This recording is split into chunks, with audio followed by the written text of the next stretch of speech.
I mean, Ralph still plays, but he was never like a third strike head. He was always a multi-game player. Hmm. So you're from Rhode Island, right? Just Yes. for the people who are watching and they're like wondering where exactly are you from. So this is like the Rhode Island, Massachusetts third strike crew, right? And so it was like basically it was you, Gavin, and Ralph. Who else was a part of that Okay, original so crew? our group was me, Hmm. Gavin, J Juice, Hmm. Shankar, a local player Mun, Hmm. um, another player Dwayne, I believe was his name. Hmm. And then we also had from Fall River PJC, Paul Wall, Hmm. and then we had Smooth Cat. Rest in peace, Paul Wall. Right. Yeah, rest in peace, Paul Wall. And Smooth Cat, dude, the tallest third strike. Well, actually, who's tall? Who do you think was taller? Who do you? Oh, was taller? Smooth Cat's still alive. Who do you think is taller, Smooth Cat or Luke? Luke. Is Luke Luke for taller than sure. Smooth Cat? Yeah. Because I remember Smooth Cat was one tall, Yeah. mother effer, man. He was Smooth Cat's a big dude, but you know, really. Luke's got him beat for sure. Oh, I didn't think it was that. I didn't think it was that. I didn't think it was like difference was that large. I thought they were about the same height. Oh well, whatever. Yeah.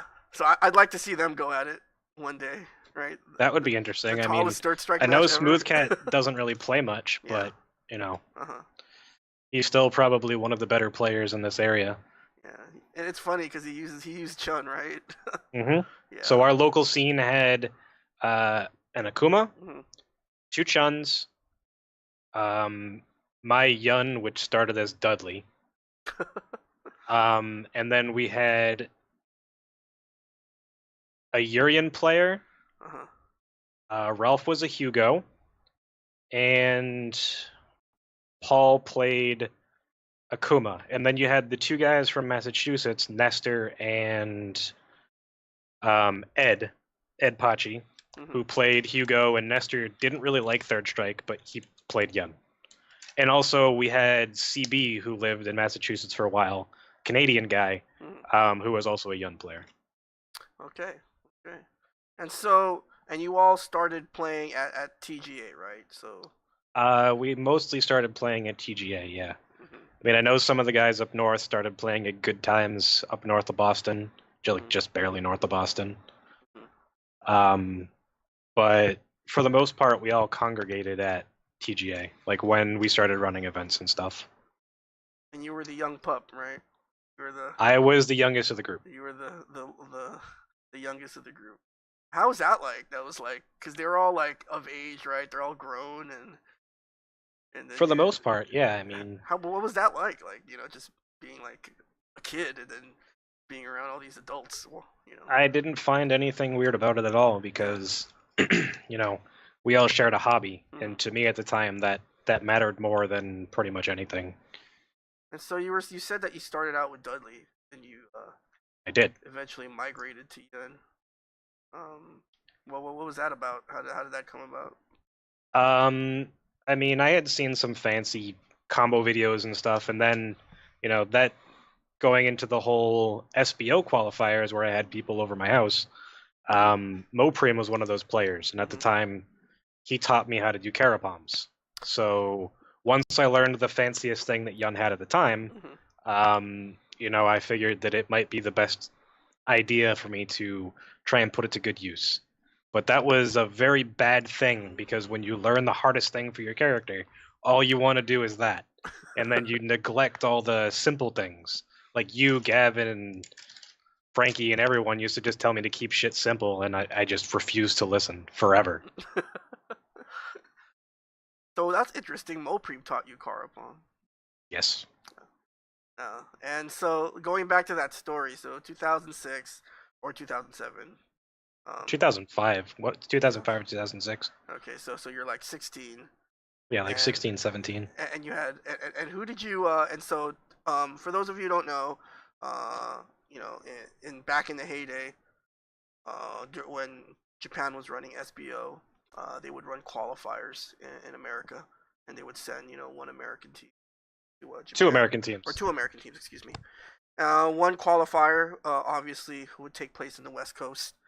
It usually, Usually at FFA, right? yeah, usually at Family Fun.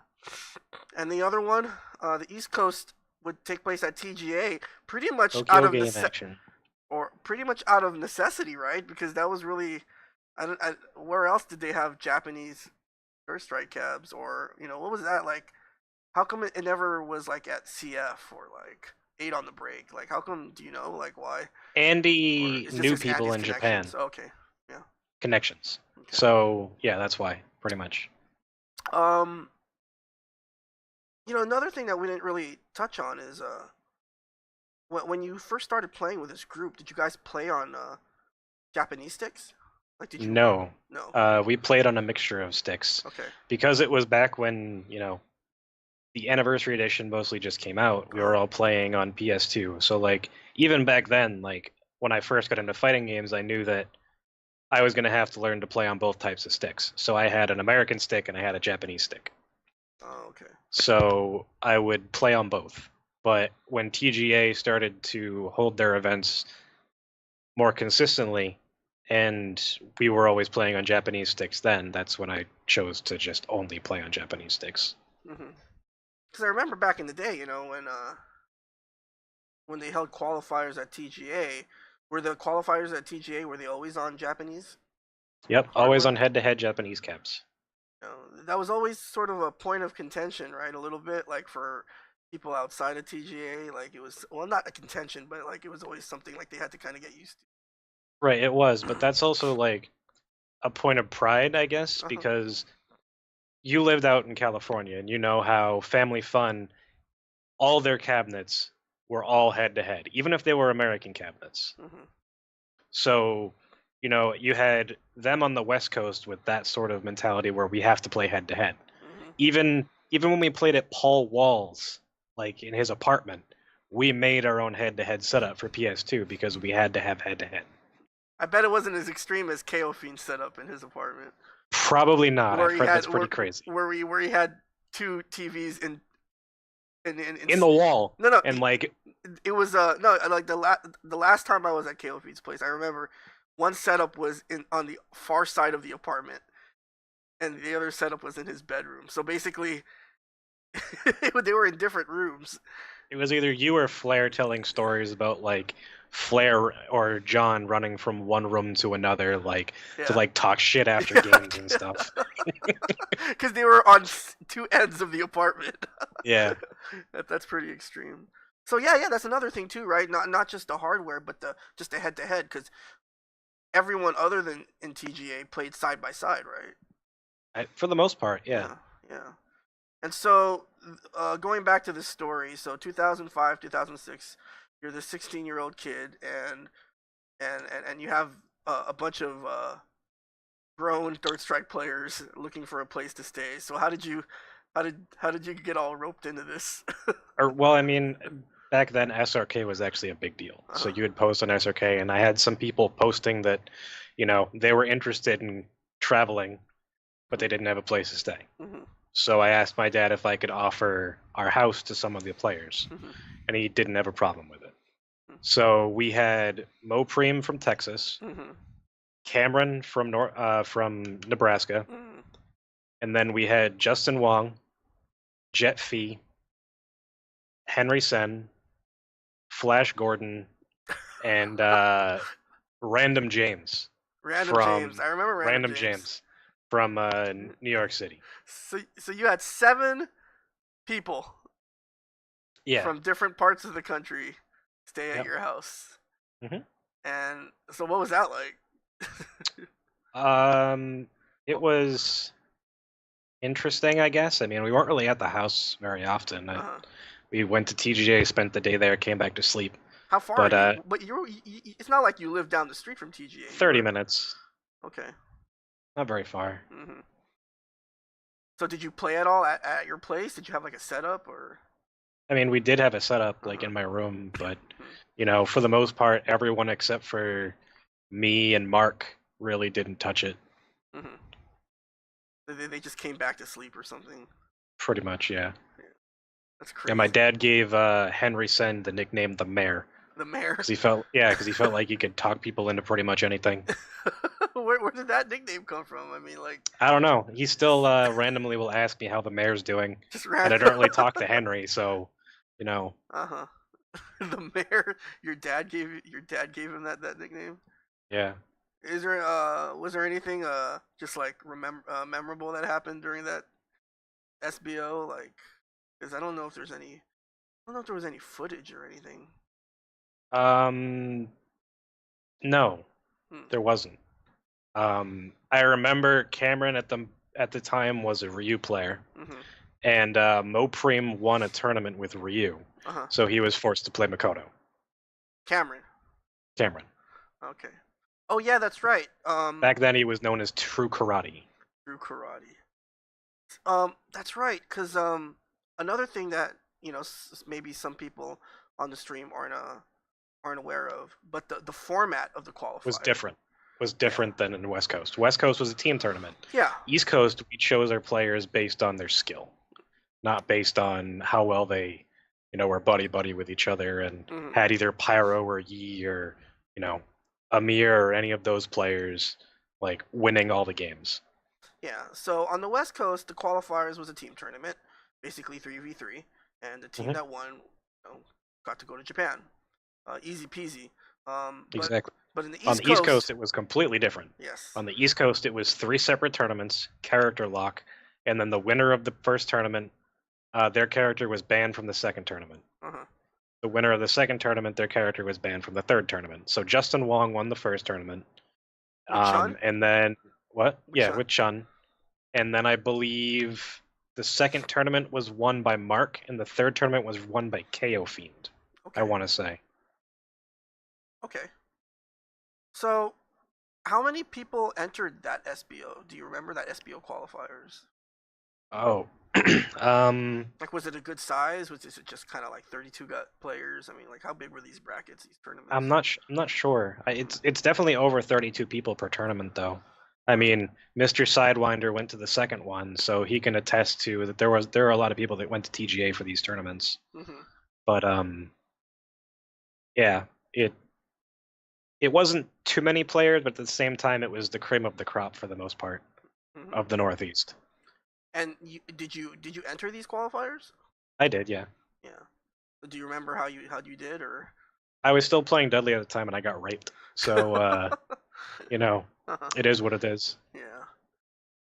So yeah, it's yeah, that was I know that was something that and then interestingly enough, some West Coast players started coming over to TGA to try to For the qualify, next year, right? yeah. And so yeah, The what next did, year we had Ed Ma and we had Gutex come over, what and then also we ended up meeting up with. We didn't end up staying at my house. We ended up renting a hotel room together. okay. So we ended up meeting up with Mopreme and Fubarduck, Mm-hmm. and the hotel that we were at decided that it wanted to charge us double for having extra people in the room or something like that. Uh-huh. So we went to someplace else, and Mopreme stayed there, and Fubarduck joined us. So it was me, Fubarduck, and the 2 West Coast players, Edma and Gutex, that just kind of hung out after the event. And that was the one that Sandy Bags went to, Oh, and okay. he almost won Wow. one of the events. He lost to Mopreme, who just he picked Ken, I think, and then just kept doing Tatsu over his head. Yeah. EX Tatsu, And if I remember right. don't you wish like these tournaments, like, that there was footage for like all of these, like? We'd all be embarrassed of these tournaments at this point. Oh, it doesn't matter though. I Some mean, of our play but think was about just it, terrible. right? But to have like a record, like, I don't know. I Like just a history book for Third Strike, so to speak. well, not even just a history book, but just I just wish that like all these tournaments were recorded via direct feed. Like, thinking Well, yeah, back back on at the time we didn't have J-Rocks or anything like that, so well, J-Rocks are the only pretty old, dude. they exist, Yeah. but like we didn't have them. Yeah, just shame, that. It is, but the old tournaments, the best thing we had was VCRs, pretty much. Yeah. Yeah, and people recording them, right? Or doing like Yeah. that old school recording stuff. So Mopreme teaches you how to do Karapom, and then you kind of Yep. Then I just drop Dudley completely, like he's a uh, sack of shit, uh and play Yun forever. yeah, because And now I can't play Third Strike unless I'm playing Yun, pretty much. Like, I kind of can play Ken, I kind of can play Chun. uh-huh. They're not very good. I still know Dudley's combos, so I can still kind of play him, but Uh-huh. I'm a Yun main, and I stay true to my character. Like, I'm a character specialist. Yeah, and so you know, the first time I've ever really heard of you is through the Karapom videos, Right. right? I mean, that's kind of where you kind of sort of Yeah, those were done in like 2005, 2006. yeah. So On a ghetto camera, like me videotaping the TV. yeah, I'm trying to find the Goki one because I remember watching the Goki one, and I'm like, man, I wish. Oh, the Goki one is like, yeah, where did 80% of his life go? Yeah, like I wish, like I was watching the Goki one. I remember watching the Goki one for the first time, and I was like, man, I wish my execution was good enough to do that. Like Yeah. let me see, find it. Oh yeah, there it is. I found it. But look at that one. Oh my god.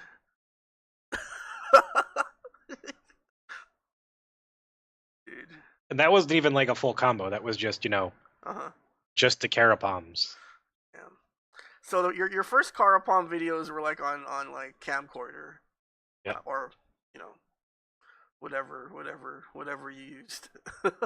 Yeah, pretty much. And then Random camera. and then you kind of graduated to direct feed, or how did you record those direct feed ones? A Dazzle and a VCR. Oh yeah. Here's one of you. This was when I played like Red Yun.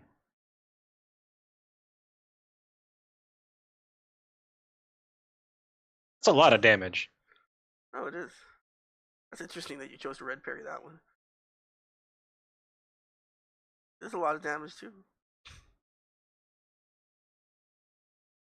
So, how did Mopreme teach you to do Karapom? He just kind of like how is Mopreme as like a someone who teaches you third strike? Like I It always didn't take very long for him to teach me because when I'm learning something execution-wise, I sort of am really quick with it. The thing that took me the longest to learn for Yun was high punch loop, like Daipon loop. But that was just because like I didn't know how to position my wrist when I was doing it, and it would hurt my wrist to like try and do it at the proper timing. Before I realized that it's like you have almost a whole second between when you're pressing the buttons. But I mean it just basically told me what I needed to press and like let me listen to the button presses for a little bit, and then that's all it took. So I was probably doing them within an hour of him teaching them to me. Oh, awesome. So you pick up Yun because he can do all this really cool stuff. But you were having difficulty winning actual matches. Pretty much, yeah. Right. So when did it kind of like? Because like I remember the earliest tournament vids I would see of you. It was clear to me that you were kind of someone who didn't really, who was really autopiloting most of the time. Well, yeah, as you know, I live in Rhode Island, so unless I was playing at Paul's, which they like to smoke a lot at Paul's, so I had a lot of problems with that. Because growing up, my mom smoked, and then I moved to live with my dad, and I was away from smoke. And in general, even now, if I'm around smoke, like I get sick, I get migraines, etc., etc. So I couldn't really go to Paul's a lot to play because I didn't want to like get myself sick on purpose. And so you're so you don't really have a whole lot of people to play. Right. So I've never had a lot of people to play, so it's always been training mode. 1, 2, 3, activate, etc. Yeah. Like that's why you and Lloyd forever would just yell activate at me. And so, how did you start kind of, how'd you start kind of figuring it out? Like I don't I know mean, how well you can. to be fair, in the past maybe 3 or 4 years is when I've really started to figure things out. Uh huh. Um, but before that, like before Fight Club, where Vanao and RKF and stuff were here, like the only person that was like really good that I would play would be Gavin. Mm-hmm. So like at least consistently at Yeah. the time. Mm-hmm. So I had Chun matchup experience, but even then, like Gavin's improved head over heels as well Mm-hmm. since back then. Like, now I'd probably consider Gavin the best Chun in the country. Mm-hmm. Um, but back then we still would even have problems with each other. Mm-hmm. And so, you know, one of the one of the events that sort of opened my eyes, in terms of, wow, like that's this is Shodokan, like, because, like again, every time I've watched, videos of you, you had a certain style, but Right.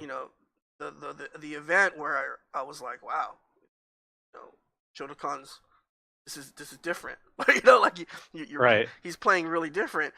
Was at I think it was NEC 12.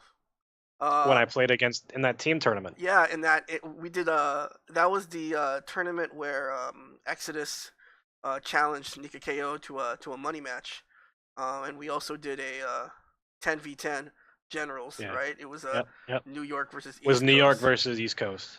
So I thought maybe we could go ahead and take a look at that, because I think I don't remember that. To be completely honest, I don't remember that tournament at all. Other than the fact that I beat Ahmed and he was super pissed off. That's the only thing I remember about that entire yeah, event. because we were like, oh, it's Shodokan, okay.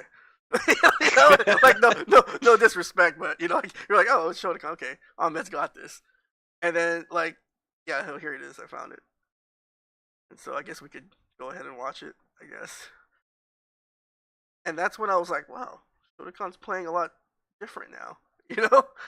Right. Probably Oh, haven't seen watching this this vid in makes me cringe, man. yeah.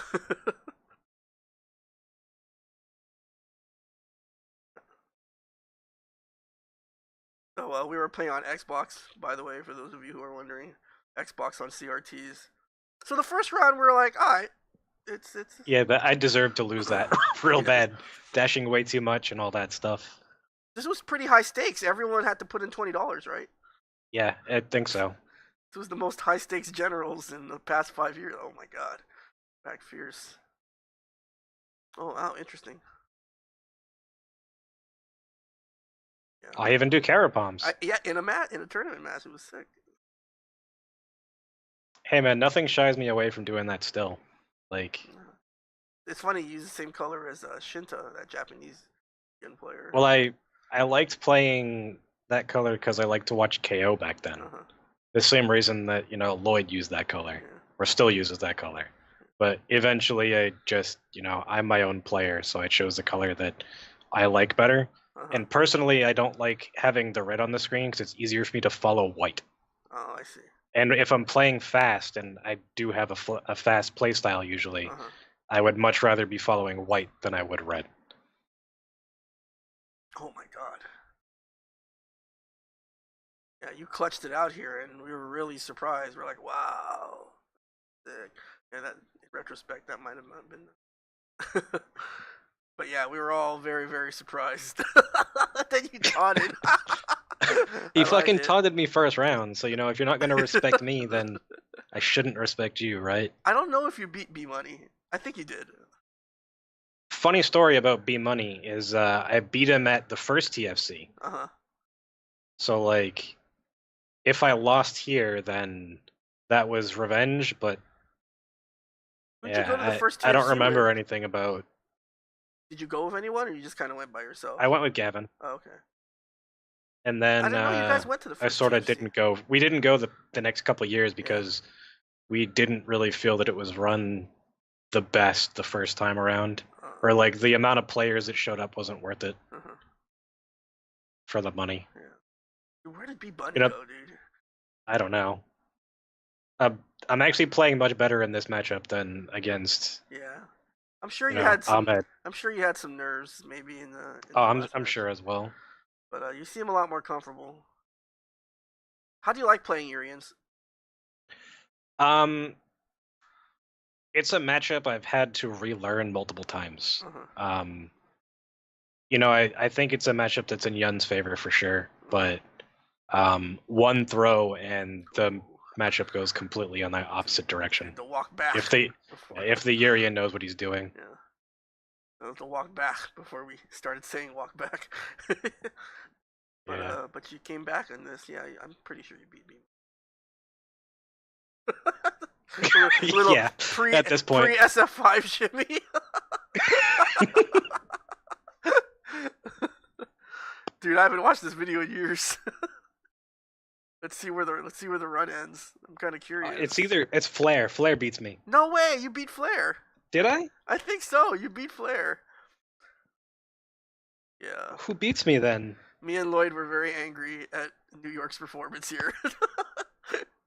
Losing to a kid from Rhode Island that barely plays the game. I think Frankie beat you. It might have been. But Flair hates 3SO anyway, or any kind of console. I don't blame him, man. He always says if it's not arcade, there's always lag. Dude, that was kind of tricky, doing the dash punch to escape the corner pressure. I mean, that's something that a lot of Yuns don't do, and it's one of his best means of getting out of the corner. Dude, that was so sick, where you just walked up. I was like, dude, this is kind of where I was like, damn, Colin got a lot better.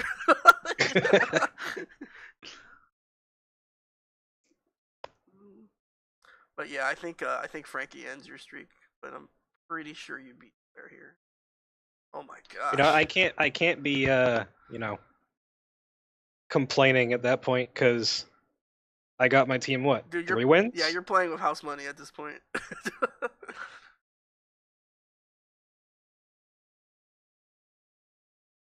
Yeah, me and Lloyd, we were like, dude, I hope we don't have to. Like, I don't think we're gonna play. Dude, last year's generals at TFC. I guess we'll talk about TFC in a little bit, but that was a lot of fun. Yeah. So you beat Flair here, yeah. And then here comes Frankie. Yeah. When he was called Frenzy. Really? Yeah, that was Frankie's I guess original well, I don't know if he had a handle before that, but yeah, he was Frenzy. Oh boy. Yeah. I think you put up a good fight though. I mean, it doesn't look like it from here. Not that round. But yeah, I think this is where the dream ends, Colin. But we're super impressed. You beat a lot of, as far as the people on your team goes. I think you might have had the longest streak. Maybe. Did you beat what, 3 guys? I would have had to have the longest streak because I'm the 6th in line. Yeah. And I came up and Ahmed was number 5, so I have no idea what that was.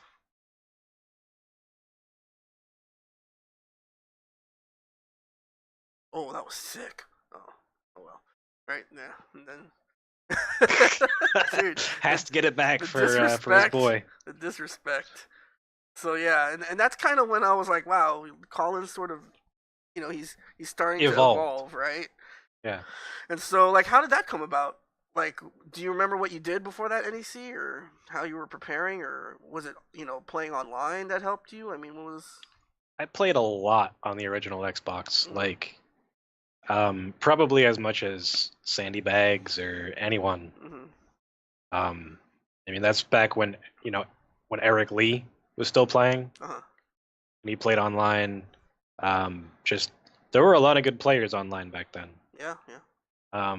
So I did have some competition to actually practice against, so that helped.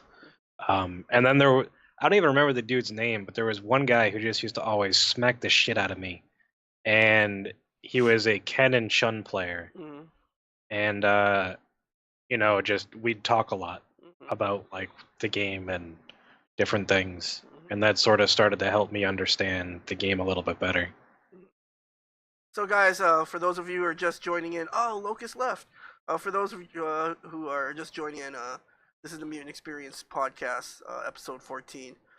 We're here tonight with Shodokan123, Northeast's uh, preeminent Yun specialist, I guess we could call you. Um, Before we take a break, actually, I just wanted to let everyone know that that we're starting, we're trying out a new feature here on the Mutant Experience. If you can, I don't know if you can tell, but on the overlay on the bottom, you can see a URL for a Discord, tinyurl.com/discordxp. And so I thought what we could do, what we could start doing on podcasts is we could start entertaining questions, live questions, via Discord. Kind of like how those radio talk show hosts, invite callers to call in with their questions. So, for those of you who are watching, for those 10 of you, or how many of you are watching, if you guys want to ask a question, or if you guys want to, join in on the conversation, just join the Discord, and we'll take your calls, or we'll take your, I don't know what we're gonna call them on Discord. But that's why I said Locust, because I saw you went on Discord and then you left. But if you want to ask me or Shodokan a question on air, just go on that Discord channel, and then we'll plug you into the stream, and you can ask your question live. But what we'll do right now, though, actually, is we'll probably take a break, and then in a couple minutes, after a couple minutes, we'll come back and we'll talk a little bit about last year's TFC. Kind of, kind of touched on it before, Colin. That was sort of your coming out party, I guess, right? That's probably a very poor way to put it, but uh it's my, I'd say, me showing that I'm not a scrub. Okay, fair enough. Fair enough. So once again, guys, you're watching the Mutant Experience. Again, um, if you want to join in the conversation and you want to ask a question live, just go to tinyurl.com/discordxp, and we'll get to your questions. So in the meantime, we'll be back in a couple minutes. So don't go anywhere.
That was the match. That was the match too.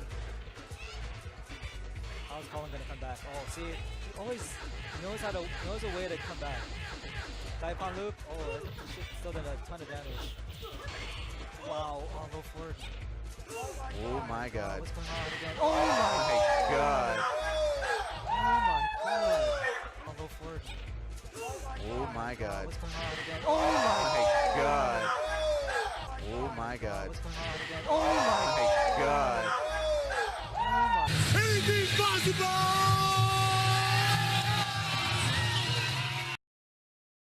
Alright, guys. Welcome XPerience to the Mutant XPerience.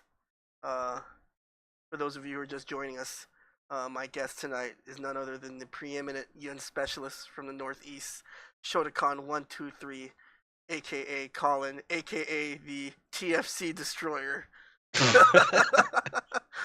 And so Colin, on the last segment, we talked a little bit about you coming up in the Third Strike scene, how you started relatively young, 13, 14, and how it took you a little while to sort of, get it. A little while in terms is of, an understatement. yeah. But obviously all that hard work paid off last year, where you made top 8 for the first time in a major Third Strike tournament, right? And it was the most stacked major for a Third Strike tournament that we've had in, what, 10 years? Mm-hmm. And obviously we're talking about TFC 2016. You got 7th, making top 8. There were a lot of players who didn't make top 8, and so that's obviously a accomplishment that you shouldn't, sneeze at. And so, tell us a little bit about the months leading up to TFC.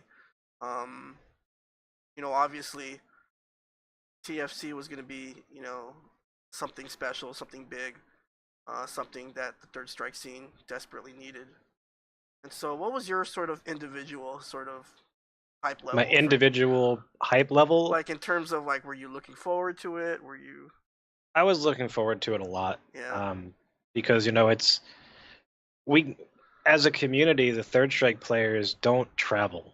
Like, we all stick to our corners of the country, for the most part. With the exception of, Kang.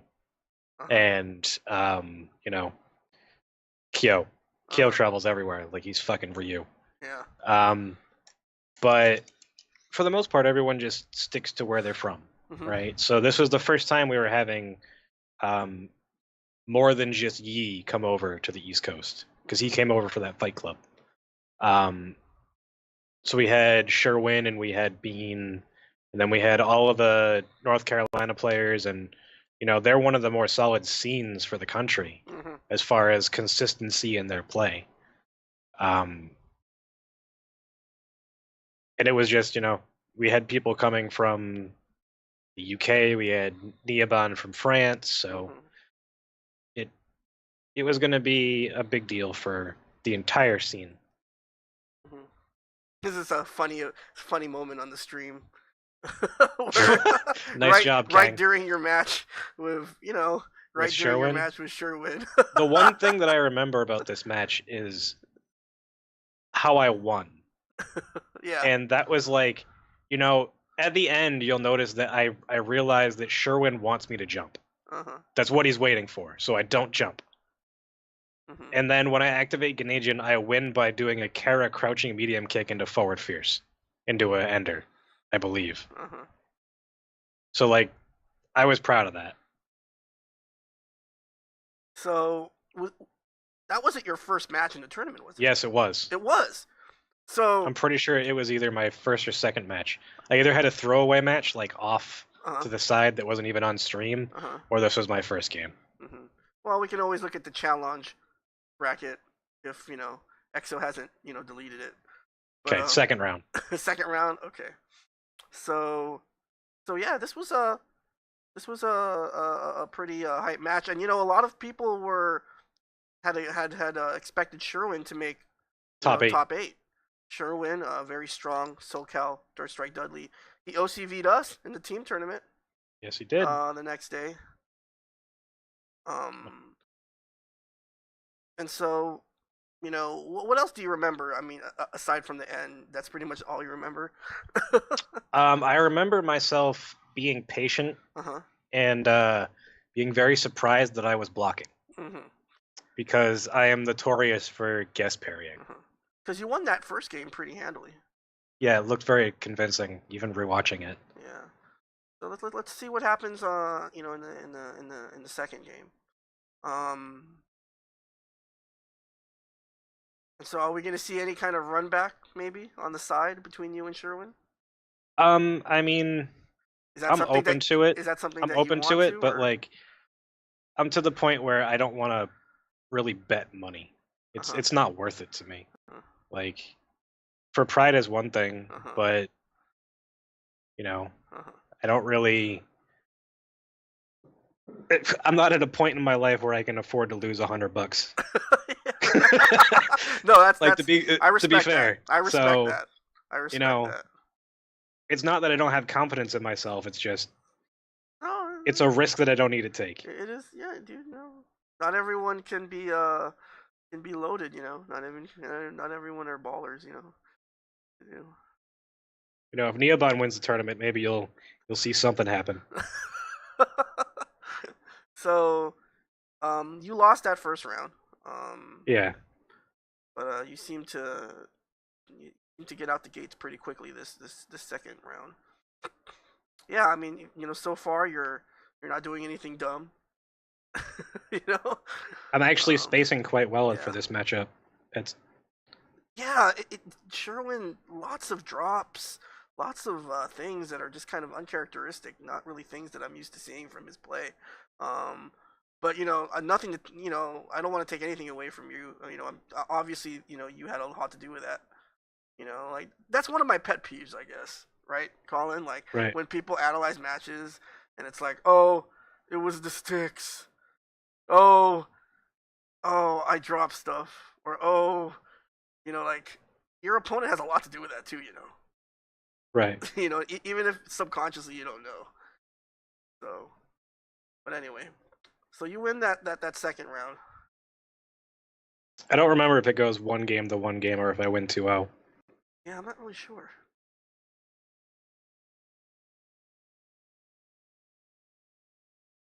Oh no, That was you a win drop. 2-0. You win 2-0. Okay, I remember now. This is kind of where I start watching. This is the point where you were asleep, wasn't it? Like you just went off to the corner and like passed out or something. No, that was the Friday. Oh, that was Friday. That was during the generals. It was a long day that Friday, man.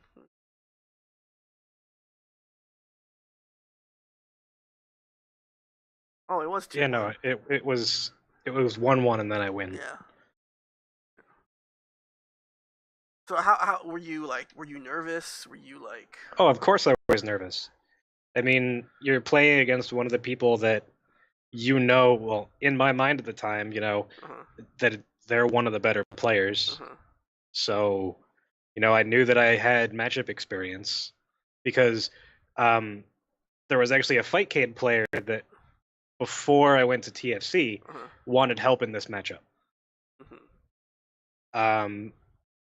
So I actually spent 5 or 6 hours with him going over all of Yun and Dudley's like options in almost every situation that you could come up with. So it was very fresh in my mind as to like where I needed to be on the screen. Is that safe on block? EX what? Shoulder? Yes. Okay. Against Dudley, it should be. Okay. Maybe. I think the only things that can like punish it is super, maybe. Yeah, that's what I was thinking. Maybe he could have supered after the. But anyway, so second round. Yeah, he hits me with that time. It's the second time he's done that in the set, so I know that when he has meter, he's always looking for me to jump. Oh, backswing. That was nice. Backswing blow, third best. That was a stupid yes parry on my part. Backswing blow. I'm assuming.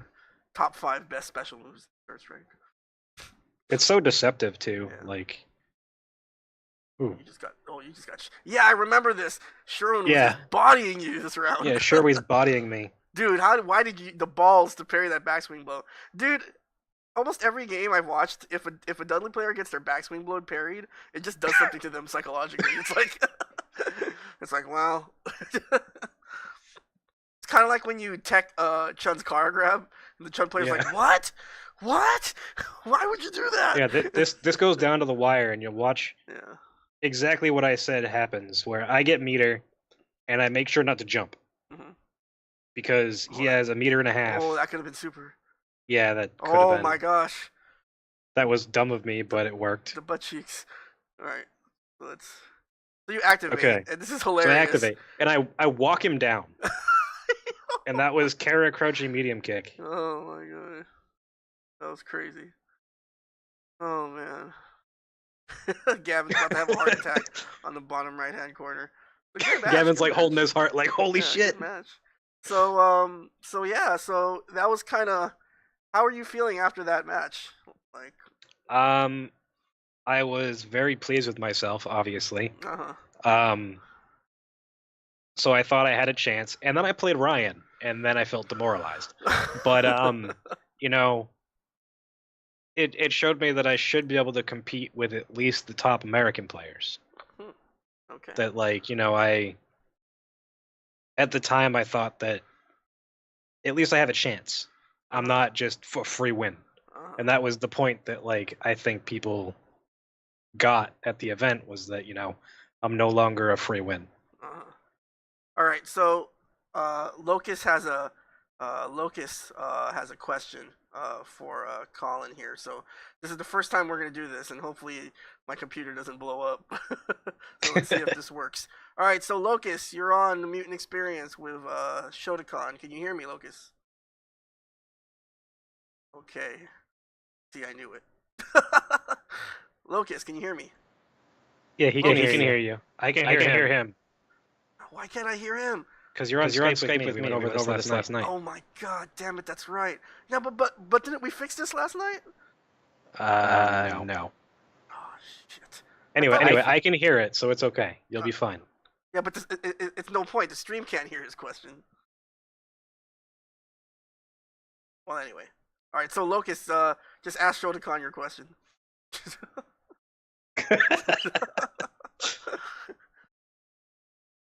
So clearly this is was a fail. Can you hear him? Yes, I heard him. He has two questions. Asked me about Evo Third Strike Heyday, basically, and the future of Third Strike. Okay, these are pretty general questions, but thanks, Locust. And at least I know that this isn't working the way I thought it would work. So I guess we'll start with Evo. I only went to one Evo. I went to 2007. So that was the year that we had the dreaded one game of Doom fiasco happen because there were way too many people that entered. And in my bracket, I had Kindebu.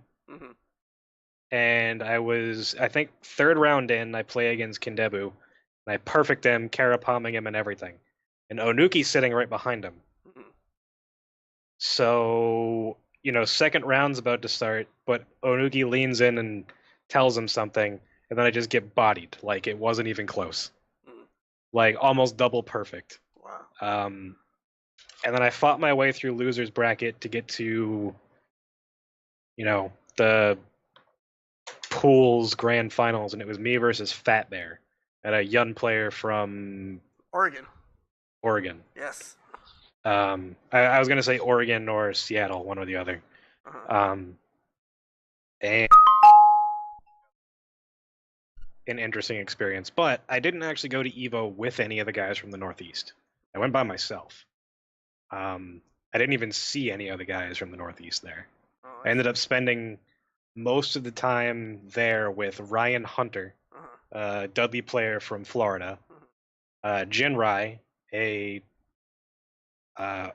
Oro character specialist from Canada, and a couple other, like, random people that I met to play Third Strike with. But, like, the funniest thing from that event for me was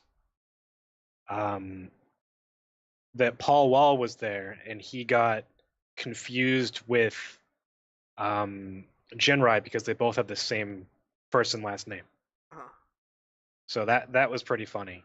And then in the grand finals, you had Mike Wakefield, Uh-huh. Mami from NorCal, Mm-hmm. and Flash Metroid and a couple other people in the crowd were taking bets on who would get first hit in every game that Mike Wakefield was playing in.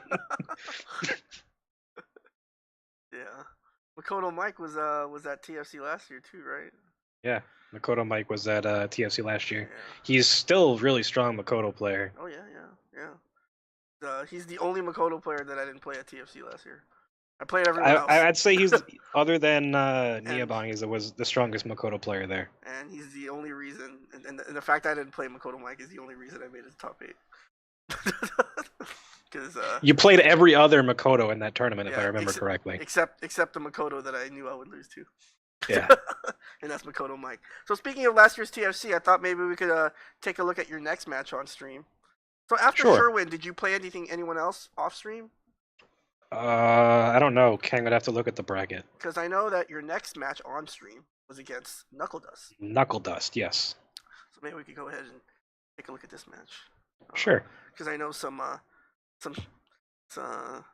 there was some audacious. Knuckle Dust actually used to live in the Northeast, and he went to TGA a couple times, and then he really? moved. And that when he moved, he got a lot better. Mm-hmm. And I think he beat me in the previous TFC that I went down for. Oh, did he? Yeah. Okay. Let's. I think I lost to him and Chris G in that tournament. All right. So what's your Obviously, you're familiar with the way that Knuckle Dust plays. You're familiar with Not his really. style, I mean, Makoto, or he you have changed a lot. some vague understanding, but like in Yeah. general though, like say for example, you're playing a Makoto player for the first Mhm. time, you have no idea who he is. Right. What's kind of your game plan, going into it when you play a Makoto player? Throw random pokes out to stop dashes and run the fuck away. Okay. Pretty good good options And then, because that first round you got know, scraped. yeah. And then after I get Ganesian at least once, I'll start to pressure. Uh-huh. But this is really a matchup where like you really have to guess. Yeah. Because Knuckle Dust has a very aggressive Makoto. Oh yes, I would say he's one of the more aggressive Makotos. And Like him and Roski are completely different as far as like Makotos down there go. mhm. And so I mean you got your ass handed I got to my you. ass handed to me. And so what are you thinking right in between these matches right now? I look at my phone, I think, because when I was on the plane, Uh-huh. I wrote down like 20 pages of notes for Uh-huh. myself Uh-huh. on like things that I should, try and make sure that I do in certain matchups. All right. And so things aren't looking that great. That was an interesting trade.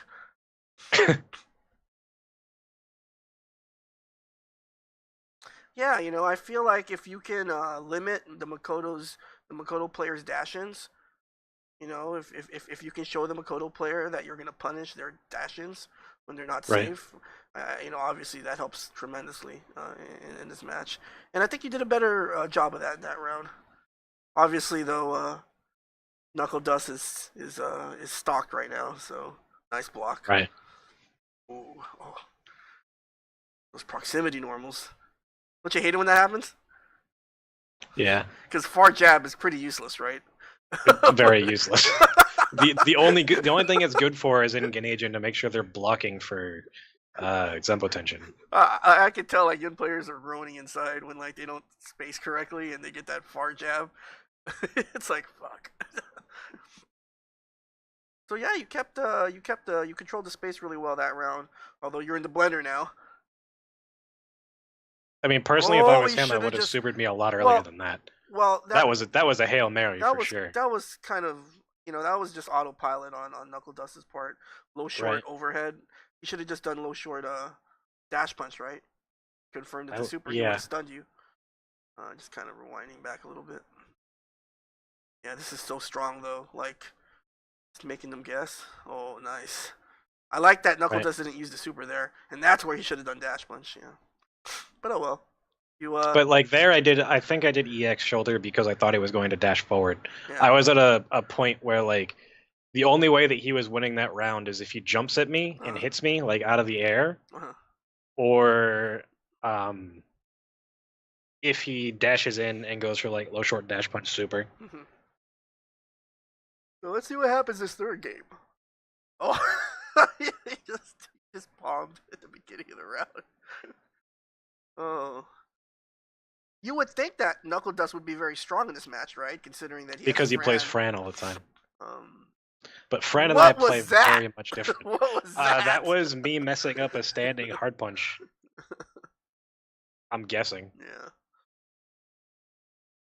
But if you'll notice, a majority of his offense comes off of crouching leg kick. Yeah. He doesn't like using standing medium punch all that much. He doesn't like using,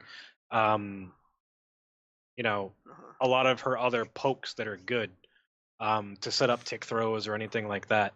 So I believe I parry one and then kill him with like standing medium kick or some shit. Can you confirm that EX shoulder? Yes. I noticed that you cancel it very late. Oh. Like I did that to you in our set the other night as well, Yeah, a couple times. The Arcadium set. Yeah. Last night. Okay, so yeah, low short every time, right? Oh my god. This sequence is really funny to me because I was watching this actually at Co-op Cup during the break, between turns. Really? Yeah. So basically, right here, let's watch this. Yeah. Yeah. So you. It's funny because you wake up Perry, right? And it works out for you, and then you wake up down Perry, and then you wake up and he down gets smacked in the face. That's like third strike in a nutshell, right there. Rock, paper, scissors, shoot. Yep. So how are you feeling like at this point in the tournament? Because I feel like I have a good chance to, make it through losers bracket to top 8 at that point. I remember thinking the one thing. Well, according to this timestamp, you play Ryan after Knuckle Dust. So you're still in winners. Okay. Yeah. You're still in winners. It was Ryan who's. So you got pretty far. Yeah, I remember because I remember looking at the bracket saying, when I beat Knuckle Dust, I'm gonna have to play Ryan. And talking to Gavin about the matchup, and then just like throwing the game, like it was terrible. I remember just like how I was talking to you the other night about how I would just be dive kicking into like your throw range and you would just throw me. Yeah. And then like I adapted and stopped doing that. When I played against Ryan, I didn't adapt and stop doing that. I just kept getting thrown. So, Ryan puts you into losers. Do you remember who you faced in losers, like right after, or not really? I don't remember. Okay. So I guess we'll just skip the match with Ryan. Unless you want to watch it. Nah, it's okay. Okay. If I want to watch my ass beat, I'll watch it myself. Okay, so let's see. Let's go to your match that got you into top 8, which was your match against Shin. So there it is. Shin. So Stream Monsters, this is what I do every other day. I cycle through Colin's matches at TFC to give me inspiration. When I find it particularly hard to get up in the morning, I motivate myself by watching Colin's performance at TFC. See, before this, he had won the tournament in, I want to say it was Orlando. Did he win that? Like earlier in the year or something, or he was like final very round? high up. Yeah, well, not final round. He did very well at CEO, and then he did very well at Evo. So I was thinking to myself that like, okay, he's a good player. I need to show him no respect. Because and you were very disrespectful in this match. Yes, I was. In this matchup, like if you show another Yun too much respect, you're just gonna lose. Yeah. What's really interesting about your performance at TFC, Colin, is you kind of I mean, obviously in any kind of sports, whether it's regular sports or esports, it's all about narratives, right? And so it's funny because you beat Sherwin, who was who uses your original character. Yes. And was probably the best Dudley there. Oh, excuse me. Aside from EXO, of course. And so you beat him. Then you beat Knuckle Dust Makoto, who is a very challenging matchup for Yun, obviously. And the fact that he used to live in the Northeast, Knuckle Dust. And then you get into top 8, you have to play this mirror match, which is, according to you and a lot of Yun players, it's just, I mean, it's like, tell us Stream Monsters how you feel about this, about this mirror match. It's like playing Duck Hunt. Duck Hunt. Where you're waiting for the right moment with your Ganejin, and then you shoot the duck out of the air, activate, and hope for the best. So the Yun, you heard it here first, guys. The Yun mirror is like playing Duck Hunt. Well, I mean, in twin matchups, it's like whoever jumps second wins air to airs. Yeah. So like it literally is like Duck Hunt. You have to watch your opponent jump and then react. Okay. So I mean, you're just cruising here. Yeah, I don't think I don't think you lost a round. Maybe you lost this round. I don't remember. I don't remember, but I remember I did very well.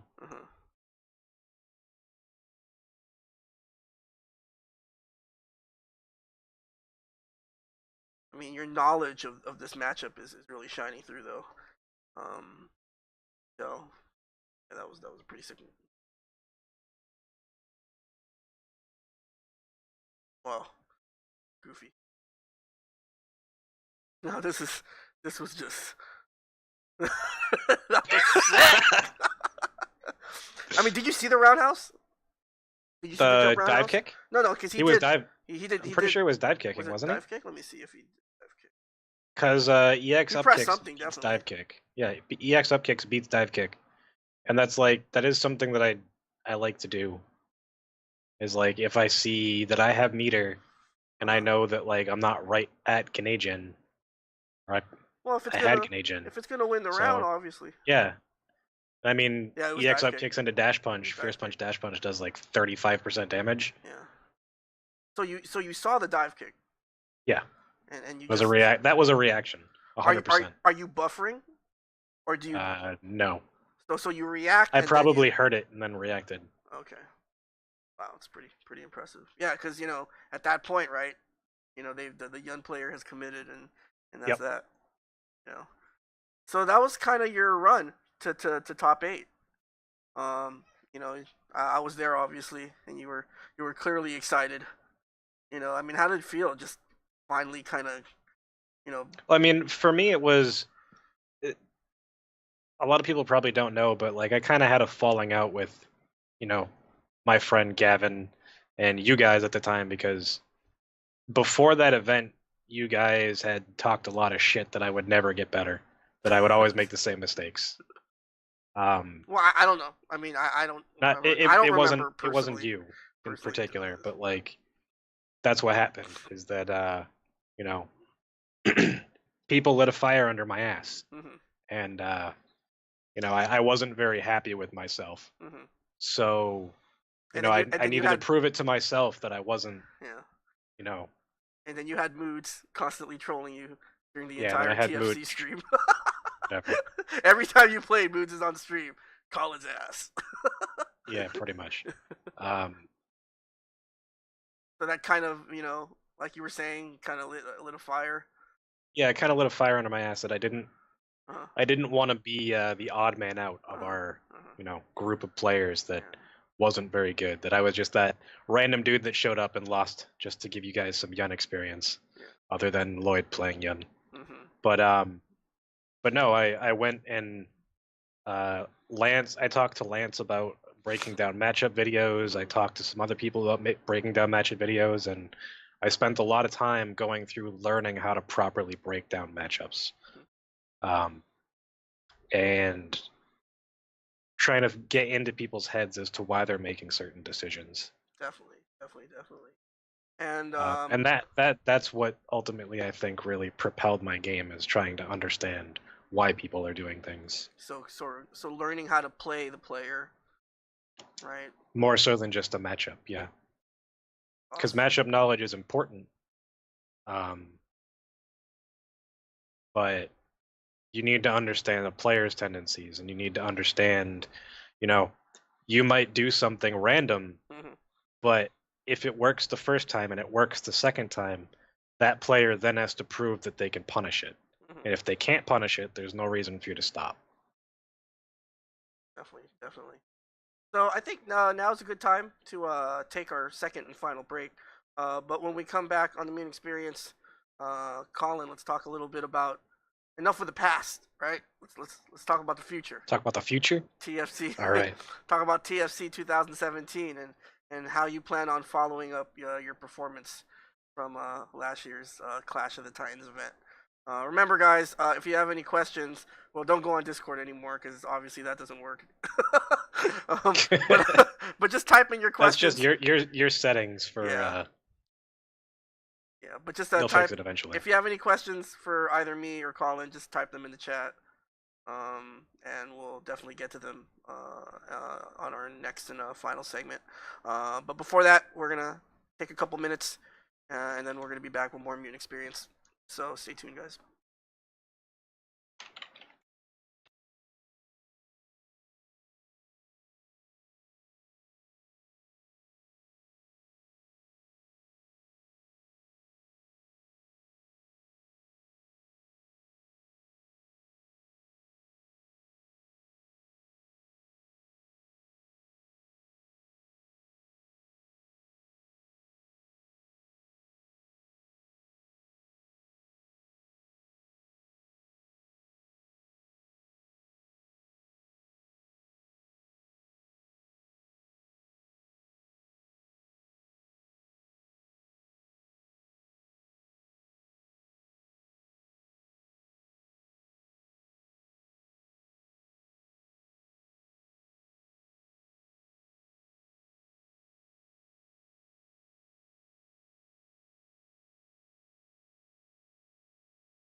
All right, guys, back with more Mutant XPerience with Colin, aka Shodokan123. So, Colin, last segment, you talked a little bit about your breakout performance at TFC last year, and so obviously TFC 2017 is set to go down in just under 6 weeks.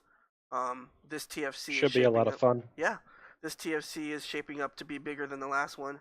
Obviously, with the addition of the Japanese players that are scheduled to appear. I believe the list is RX, Issei, KO, Yakun, and Kokujin, right? Yep, that's correct. So that's 5 players that could all Yep. easily make it into top 8. Yep. So tell us now, Colin, what's your plan on being top 8? What's my plan on being top 8? Being in top 8 for this year.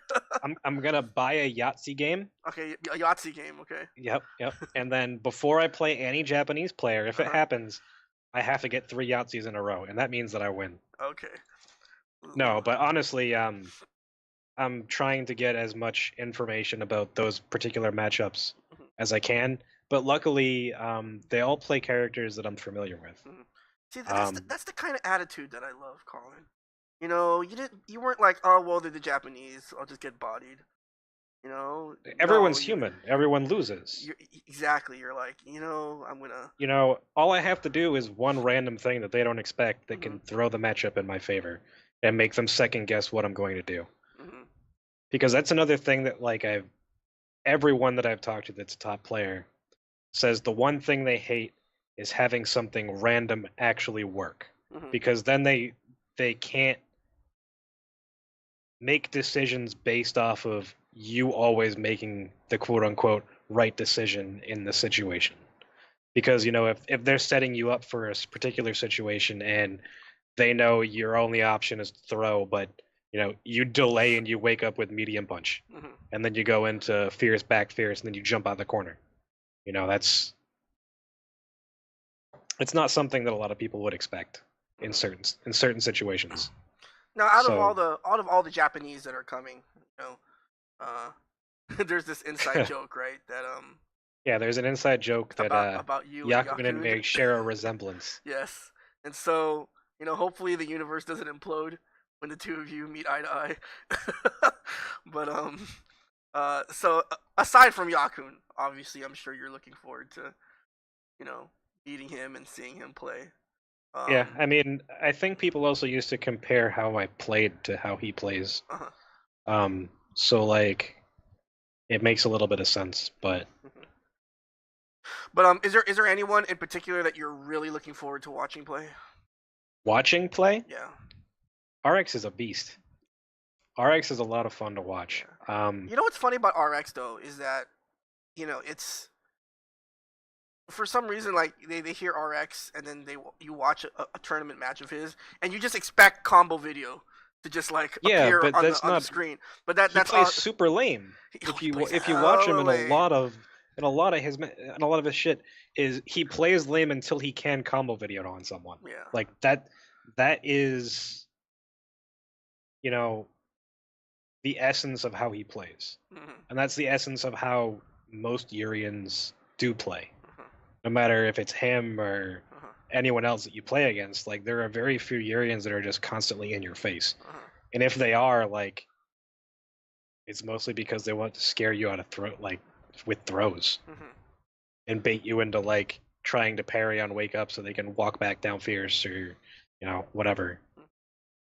So, like, which Japanese player other than Yakun are you most looking forward to? Watching play or playing, maybe getting some casuals? I met Issei in 2007, and I spent pretty much so who cares about Issei, right? 2007. Right? Everyone's played him already. It'll be nice to see him again. No, yeah, you're right.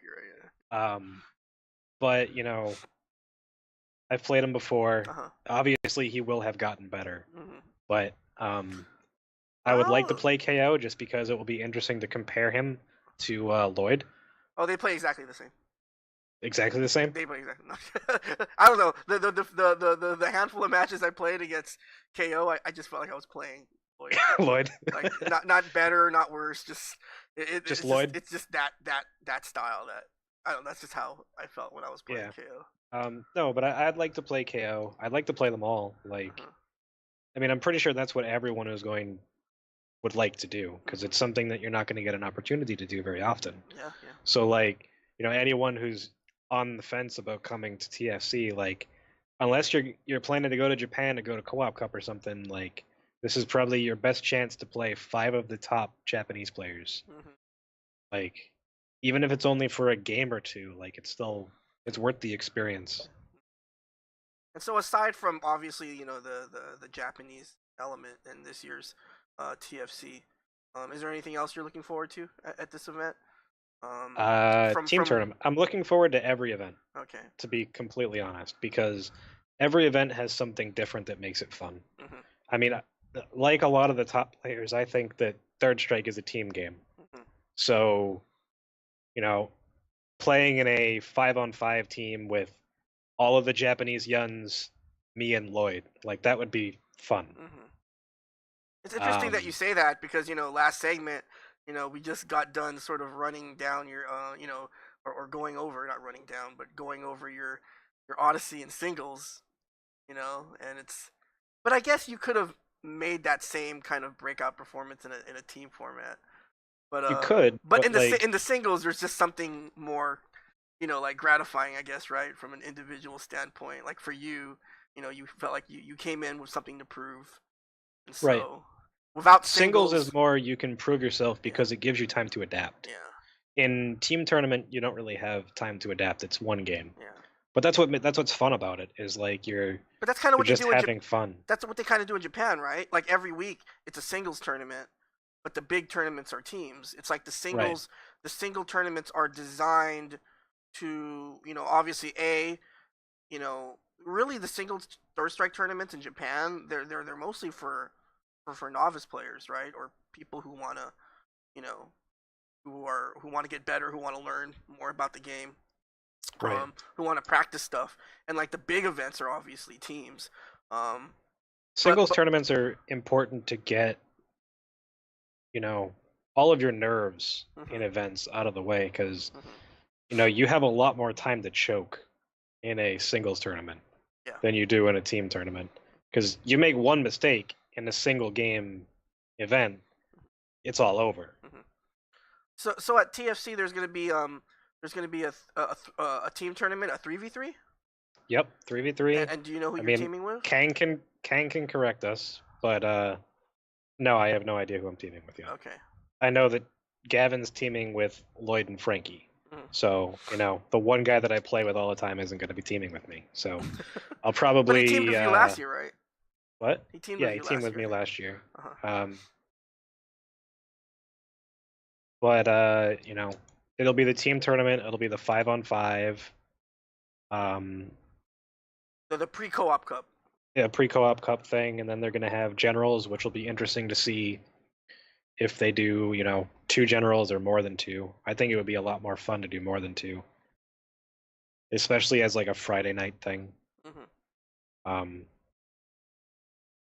But and then you get your singles tournament, your side event matches.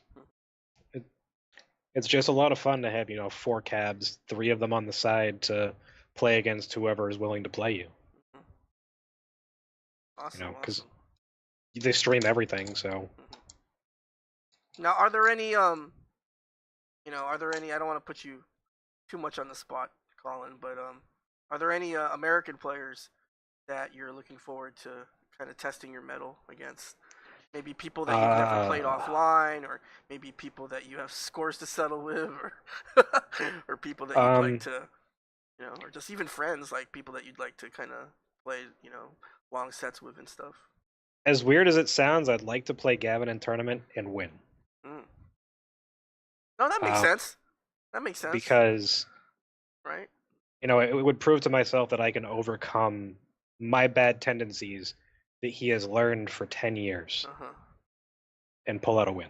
Yeah, that would be, for me, that would be an important thing. Yeah, you're like Um, Marn and Gavin's Justin Wong, right? So like, and you know how Marn can never beat Justin in tournament. So right, I guess. I mean, if Tenren goes, like, it'll be interesting to play him offline because Ibuki is better online. I'd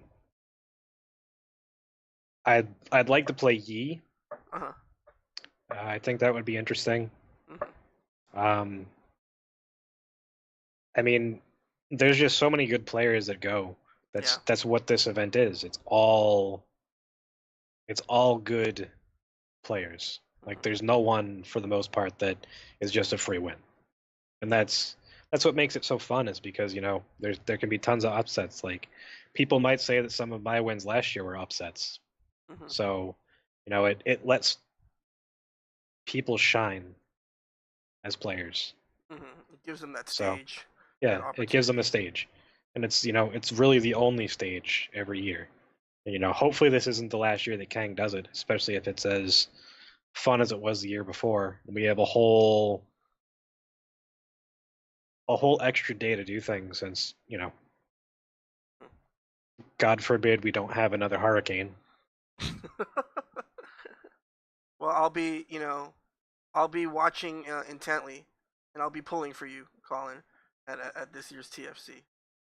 You know that you know how much of a motivational hero figure you are to me, Well, I based mean on that your the thing is, performance last like, year. you saw me from that point where I first started to get better at that NEC, and then you've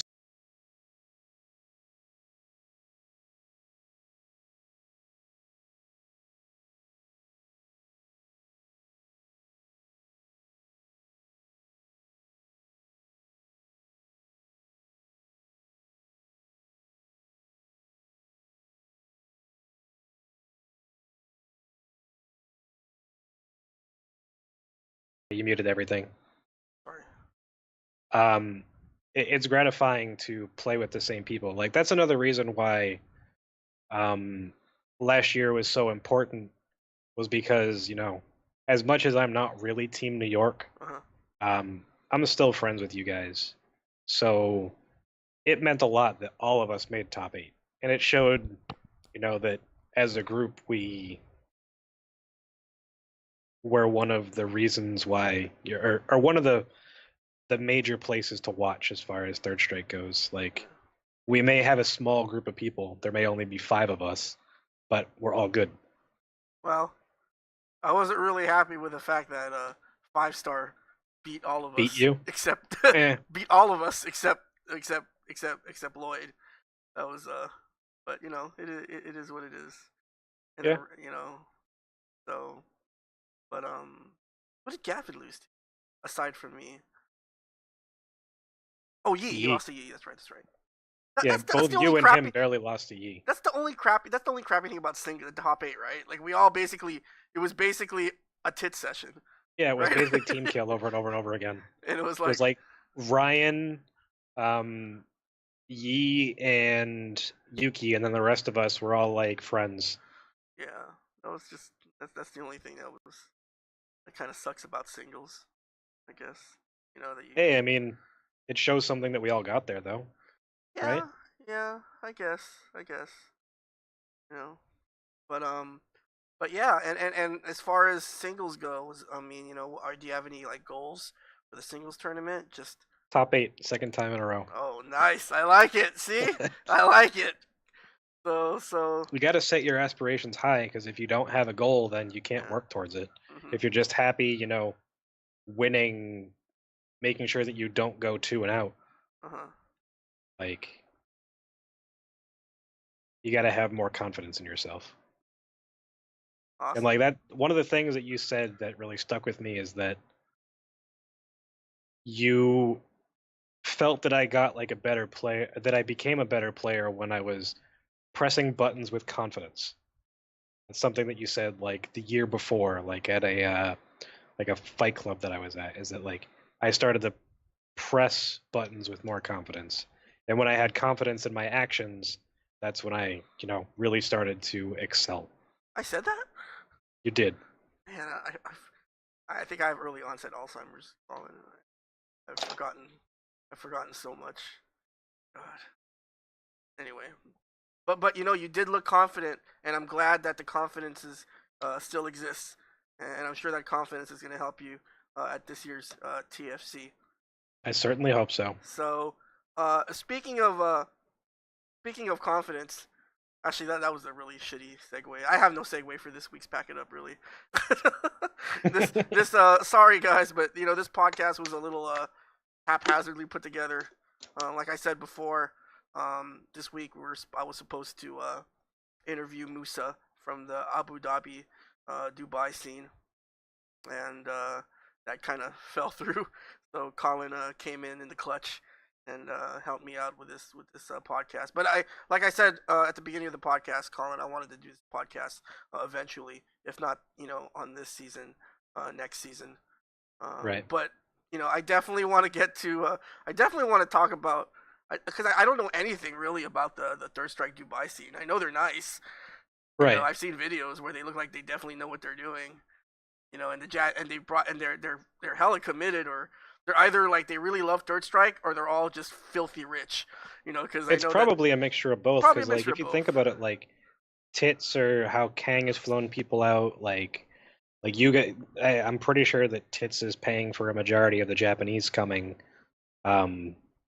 It takes committed players and people who want the scene to grow and to give experiences to the entire community to make the community what it is. And people might not like people from New York, people might not like Kang, but without people like them, we wouldn't have all these special players coming to enjoy the game with us. Oh wait a minute, who doesn't like Kang? I thought everyone loved Kang. Yeah, I didn't hear anything about that. Well, anyway, I found the perfect segment. I found the perfect segue for Pack It Up, Colin. So Colin, you play online, right? Oh yeah. Yeah, you play because obviously you're. Unfortunately, that's my only really means of practicing. And so in the last couple of podcasts, I mean, I don't want to keep talking about online Third Strike, but we're probably not going to talk about it next week. So I guess we'll talk about it a little bit more this week. I mean, what's your kind of stance on Third Strike online? Whether it's Xbox or Fightcade. I mean, like, what do you primarily use it for in terms of? I mean, obviously you use it to practice, but like, what is kind of? It's different. The quality of player on Xbox, if you know where to look, is higher. But the ease of getting a game with those players is not there. So like you almost have to schedule it. But I would say that Xbox is better connection wise and all that stuff. But it's gotten to the point where there are so few players on Fightcade, in my opinion, that are worth playing that will make you think. Where I have to force myself to not autopilot, and it's a good thing for me to force myself to not autopilot. But you can't apply mind games to a good majority of the online player base because they don't understand the game. And if they're just doing actions with no real meaning behind them, if they don't understand why you're doing things, then they don't understand why they should be doing things. So, there are good players on Fightcade like AC Slayer and Bo Dallas and a couple other players that like they get the game. They understand how it's supposed to be. They understand how whatever that means. the mind games work. Yeah. But if you don't understand your opponent's options and you're just getting on there to get a couple games in, a majority of the people on there have such big egos and they play to win. They don't play to learn. And if you don't play to learn, then you're never going to get better. Wow. So you heard it here, guys. Don't play to win, play to learn. Which is force yourself into bad situations to make yourself learn to deal with them. And I guess that's the perfect segue for that is a really good segue. Because for those of you who have been waiting patiently, I don't know if Kaz is still on the stream, but this is Kazzy's favorite segment, obviously. I don't think he even watches any of the rest of the podcast. I think he just like tunes in every now and then to see if Pack It Up is or not. But I guess the time has come, Colin.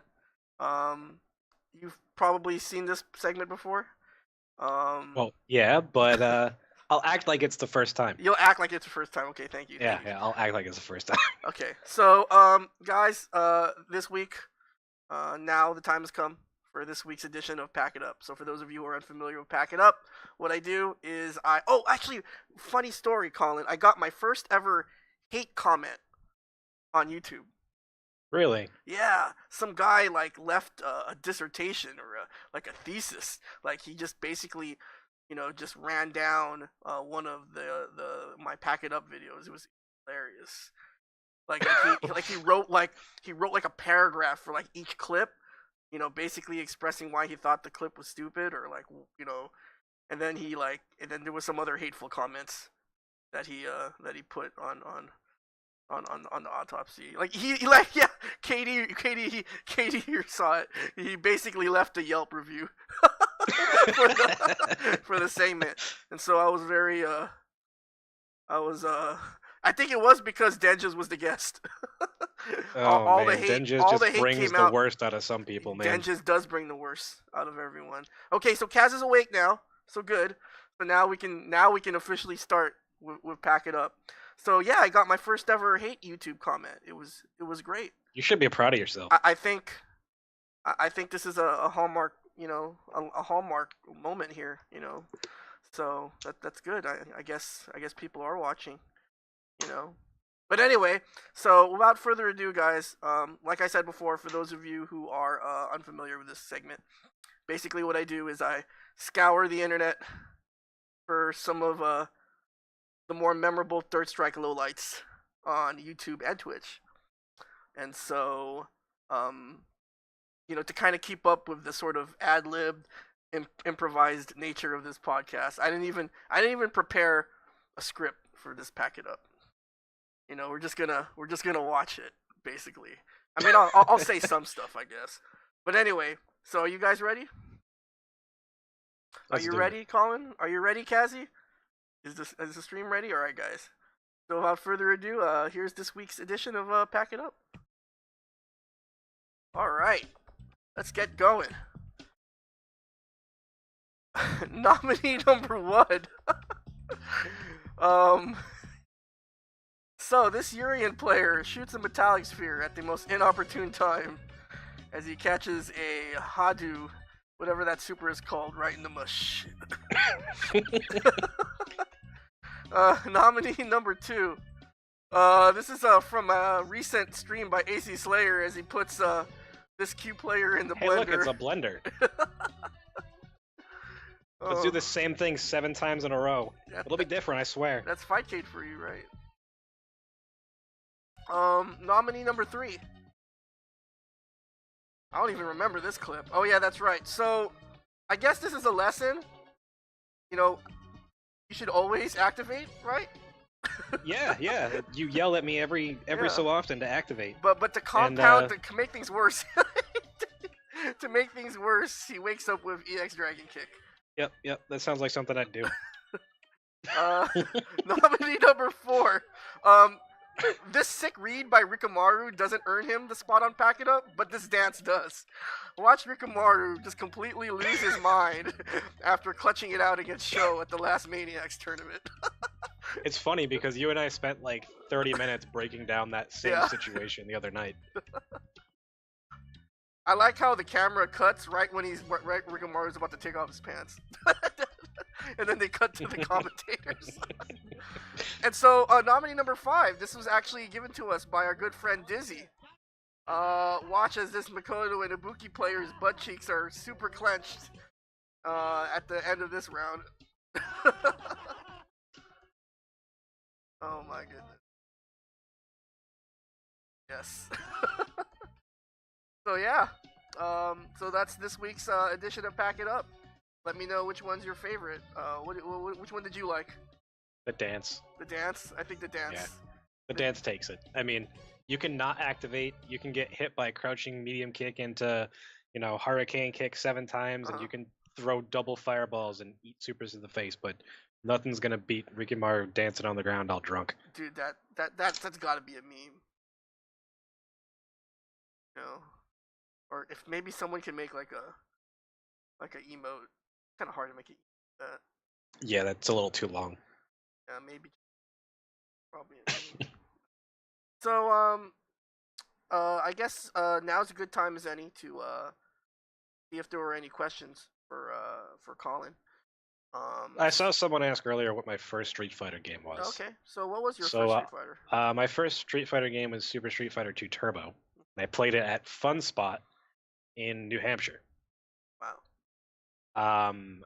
But after that, I mostly played like Mortal Kombat and stuff until Marvel vs. Capcom 1. Mhm. And I played the shit out of that, and then I played Marvel 2. And then I got into Third Strike.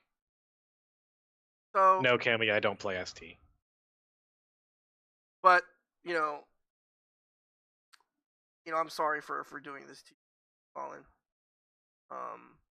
But you know, you are guilty of playing another game.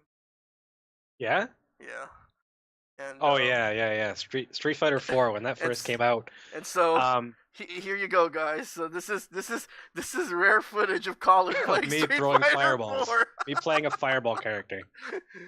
You might have your Third Strike membership revoked, Colin. And you thought you could you all sorts of dirt you can find on the internet. Apparently. Wow. You sang it? What a dick. Really? Let's see if you win this. I just saw I the don't first even few remember seconds. this. I just This saw the had to first- have been at Paul's bar, man. Yeah. I just saw the first few seconds and I was like, what? No, you The know funny what? thing is, Honestly- when this game first came out, and people were hyped for it, I played El Fuerte because he had the Run Stop Fierce, Uh-huh. and people were wondering how I had the Run Stop Fierce timing down, Uh-huh. on like, day 3 or whatever it was, and it's literally Carapom's. It's the exact same timing. Oh, is So it? yeah, You- so You could have been sponsored, Colin. I could have. should've just Except dropped- you that should've character was garbage. You should have just dropped Third Strike and just been an El Fuerte main, and then, could have been like Chris G and just enter Third Strike tournaments for fun. But now is this vanilla? It looks like it. Oh no, it's not vanilla. Rose is in it. I'm so stupid. It's probably super vanilla. You still, I'm such yeah. an idiot. Still only had one Ultra, so Oh, probably yeah. super. Yeah, it's probably maybe. super. Well, it has to be. I think it came after vanilla. At least you didn't play it right when it came out, or maybe. Oh, yeah, you played El Fuerte, right? Yeah. Let's see if she was in vanilla. No. Anyway, Yeah, she was in Vanilla. she was in vanilla. I didn't know that. Yeah. Dude, I didn't play that game, Katie. I'm surprised I fucking won. Like, Yeah. I like watching that. I wasn't disgusted with how I played that character, which Yeah. is kind of interesting. That was pretty good. Saget was OD in vanilla. Yes, yes, he was. Training on purpose just to get more damage. Oh, that was hilarious. So, I guess one last thing that I wanted to talk about, Colin, on the podcast is, several times during the podcast you mentioned how you would talk to other players and help them with matchups and stuff like that. I mean, talk to us a little bit about what you're trying to do in terms of giving back to the 3S community in terms of I don't really have a lot of money Uh-huh. to like throw at people to Mhm. get them to events or whatever. Damn. Okay. So it's the only thing that I can do is help. Uh-huh. Like help people understand the game. Mhm. So if someone is willing to learn and they want to put the time and effort in, Mhm. I will sit down with them and I will go through things with them. Mhm. I'll do it for an hour, I'll do it for 10 hours, like whatever it takes, as long as I can see that they're improving and applying things that I'm teaching them. And that they really do care to learn. Right. Mhm. And as long as they can apply things, you can tell that they care to learn. So, I like I said, I played with Carapom from NorCal, his deadly friend, and I tried to help him with that matchup because Ben would always kick his ass, Mhm. and he wanted to stop losing to Ben. So I tried to help him as best I could, but Mhm.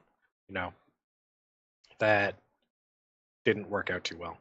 But it also helps me because if you think about it, if you're capable of teaching someone something, then you have a deep understanding of it. Mhm. And if you can express yourself and express all the concepts, then it doesn't hurt to reiterate them to yourself to, you know, batten down the hatches on all the different things that you need to know in certain matchups. Mhm. Because there's a shitload that you have to remember in Third Strike. Mhm. And, memorizing proper distancing, all of that stuff, it's just a lot. So if you can teach someone, where to stand, what your opponent's options are, what your options are, and like really make them understand that like they have a choice as to how they want the game to go and how they can set the pace themselves, how they should be reacting or can be reacting. Mhm. It's mostly just like player coaching more than it is anything else. Like matchups are super important, and if you can give little tips here and there about the matchups, or if you have in-depth knowledge that you can give someone, then great. Mhm. But if you just understand about the game, like I think anyone that is willing to help someone should, because it's the only way this game is going to survive. We have the Third Strike community is notoriously toxic, especially online. So you need to find people who are willing to put the time in to teach the new players. Otherwise, they're just going to not want to play at all. And like Locust said, like I've given him hours of my time to try and help him, and I have watched him become a better player. Mhm. Like when we first played, he was complete garbage. And at least now, sometimes he can take a round off me. So Okay, great. And when I think about it, Fightcade, I mean, for all its faults, it's like the perfect teaching tool, right? I mean, all your matches are recorded.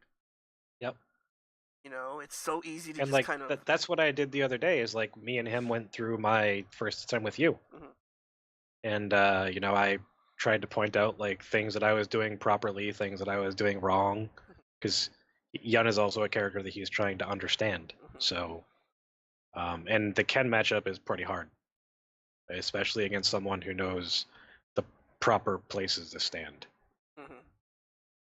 And so, if there's anyone out there on the stream or anyone who watches this video, that's interested in playing you, where do you predominantly play online? As Uh, far as Fightcade goes. on Fightcade, I'm Shodokan. Okay. I don't have any other accounts. I don't hide behind alts like some people do. But you know, they can message me there. They can, hit me up on Discord Uh-huh. because I have, Discord account. I have Uh-huh. my own Discord. Uh-huh. Um, Colin's School for the Gifted. yeah. Open up a Shodokan School for the Gifted 3S. Exactly. Yeah. No, but if they want to get in touch with me, just I'm on Fightcade at least 4 nights a week, Okay. just because I have nothing better to do. And there's so few people that go on Xbox Live anymore that it's just Uh-huh. like, if it's not in the middle of the night and I'm not playing Gavin, I'm not playing Lloyd, I'm not playing EXO, like, there's no reason for me to be on there. Uh-huh. So around what time can they expect you to be on Fightcade? My schedule changes every week, but Okay. usually mid-afternoon to late night. Sometimes I'll be up until 4 in the morning. Sometimes I'll, be on in the middle of the day. It's really random. Is there any other way they can reach you, like through social media, like or anything? Do you have any of that stuff? Shodokan123 on SRK. Okay. You're still on SRK. If they really, I'm still on SRK. I don't really check it that often, but if someone really needs to get a hold of me, then they can message me there, or Shodokan123 pretty much everywhere. So. Mm-hmm. All right. Well, Colin, thanks for being on the show tonight. I appreciate you coming in the clutch. No Good luck. problem. Thanks for having me. Good luck at TFC in about 6 weeks, I think. Yeah. Coming up, right? It'll be a lot of fun. I mean, there are a lot of people that are coming from even Fightcade. Like, I don't know if AC Slayer's coming. He said he might. But, you get Kaz, you have Arxer, you have some of the people who are worth playing on there that are coming. So it'll be fun to get to meet them, and that's one of the most enjoyable things about playing Third Strike online is that you get to meet a bunch of cool people. Yeah. And you get to spend time with them and learn about who they are as people, as well as just how they play the game. Okay, awesome. So yeah, good luck at TFC, Colin. I hope you do well. Thank you. I'm pretty sure you're gonna follow up last year's performance with another strong showing. And so before we get out of here, guys, I just wanted to shoot out a quick programming note. Next Thursday's podcast is going to air at a slightly later time. I think That the Kaz show Kaz is a funny question. Hey, Would I rather fight one elephant-sized Yakun or 30 poodle-sized Yakuns? I wouldn't want 30 people to hit me with high punch loop at the same time. I'd probably die instantly. So I'll take the one elephant-sized Yakun. Nice. So yeah, once again, guys, a quick programming note. Next week's Mutant XPerience podcast is going to air at a slightly later time, either between 10 p.m. or 10:30 p.m. Eastern time.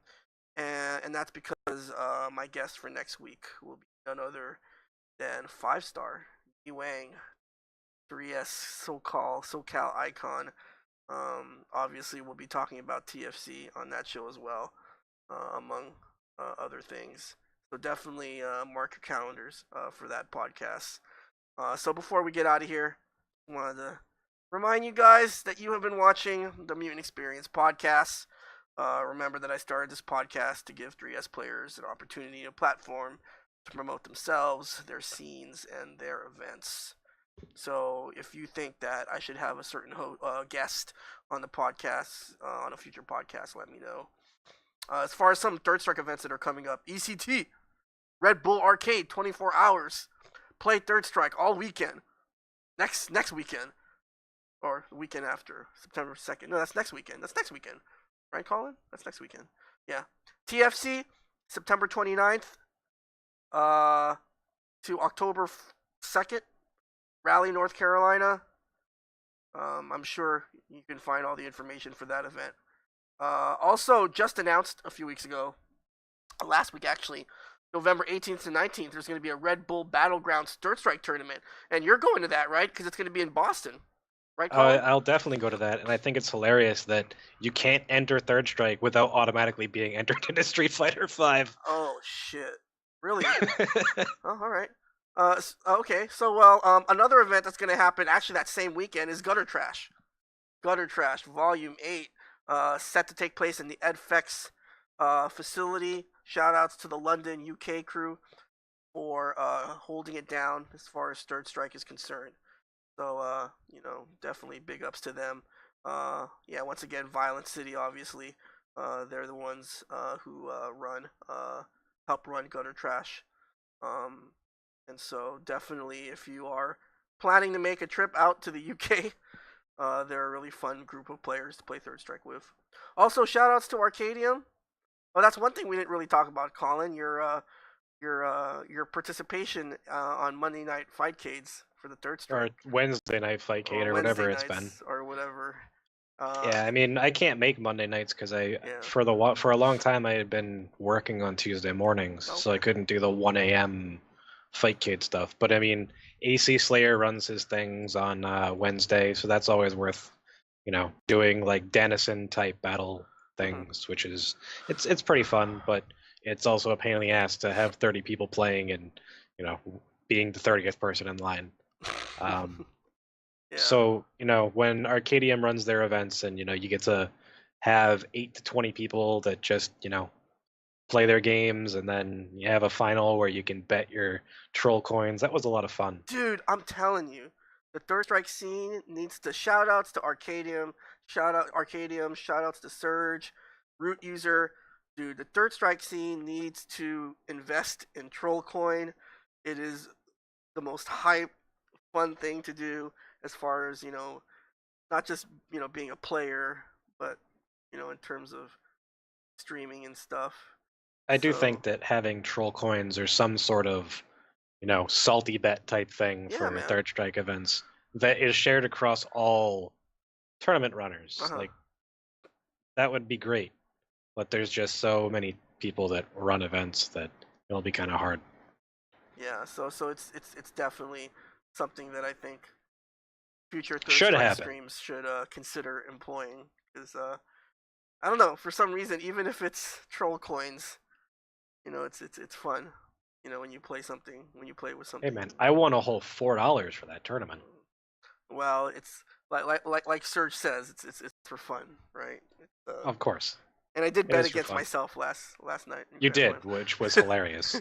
but it turned out it worked out well, right? It Worked did. out I mean, okay. you didn't throw, so you get that going for you. All right. So once again, guys, you've been watching the Mutant XPerience. Thanks again, Colin, for being on the show tonight. My And pleasure. again, hit him up on Fightcade whenever he's on. He is on under the name Shodokan, so definitely check it out. Once again, guys, next week, special start time, 10 p.m. My guest will be none other than 5-Star from SoCal. So, yeah, on behalf of Colin and everyone else, I'll see you guys later. Thanks for tuning in tonight.